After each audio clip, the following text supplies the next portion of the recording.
Sofia, nisikilize. Nisikilize kwa makini kabisa. Kaka yako sasa hivi kashajua mimi tunaishi hapa.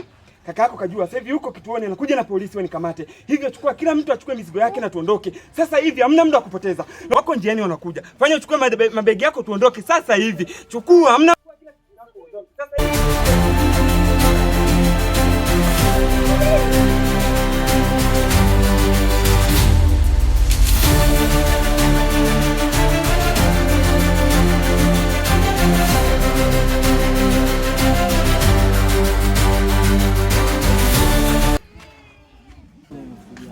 Nilijua tu watakuwa wameshaondoka. What? Ndugu yangu, mimi hayo tena kulaumu wewe. Mimi nimekwambia twende polisi au unazingua. Angalia sio ulichokifanya. Kaka, haina haja kunilaumu. Yaani kama vipi tuwai tu huko polisi. Hatua cha kupoteza, twende bana. Unaenda wapi wewe? Ni huku. Halo kaka. Vipi Peter? Safi kaka, kwema? Kwema. Kakaangu na shida hapa mara moja imenipata. Nahitaji kufika nyumbani mara moja. Nyumbani kwangu au? Ndio kaka. Aise. Uko wapi sasa hivi? Hivi nipo njiani naelekea stendi. Takuelezea nikifika. Basi sawa, karibu. Ndio kaka, nakuja sasa hivi tu. Sawa.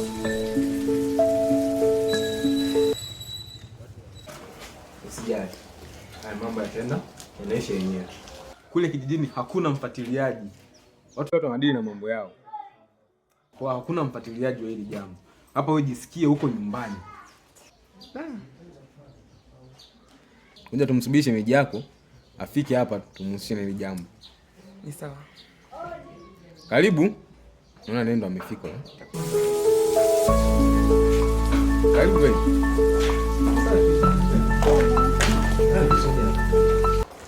Sasa Zegeo. Huyu shemeji yako kwa tunamsubiri. Nini sisi tunajua tena. Zegeo tena. Huyu shemeji yako. Sawa, anaitwa Zegeo. Tumekuja kumpokea hapa. Hapa tumekuja kumkaribisha kwenye familia yetu kwa matatizo yako ameyapata. Tusiendelee kuongea sana tukamconfuse. Zegeo. Naam kaka. Huyo shemeji yako Teddy. Kama nilivyokuwa nimekueleza mwanzo, siko karibu sana na shemeji yako. Ndio. Kwa maana yuko kwenye nyumba yake na mimi niko kwenye nyumba yangu. Ila ni lazima nimhusishe hili jambo ili tujue tunafanyaje. Sawa? Sawa kaka. Wewe usijali. Karibu sana shemeji. Asante sana shemeji. Baby njoo mami. Subiri kidogo. Sawa.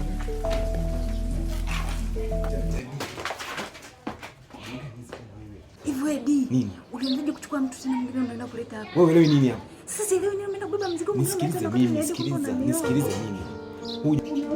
Nisikilize mimi. Mimi ndio najua kuseti kila kitu. Huyu jamaa amekuja hapa kwenye begi lake ana shilingi 300,000. Hiyo mimi hela nitaichukua, nitakuja nao kule tutalipia kodi kule tutakaa pamoja. Huyu mimi nitamkataa tu. Mimi sio mjinga kumkubali aje. Wewe nisikize, mimi ndo master plan. Sawa?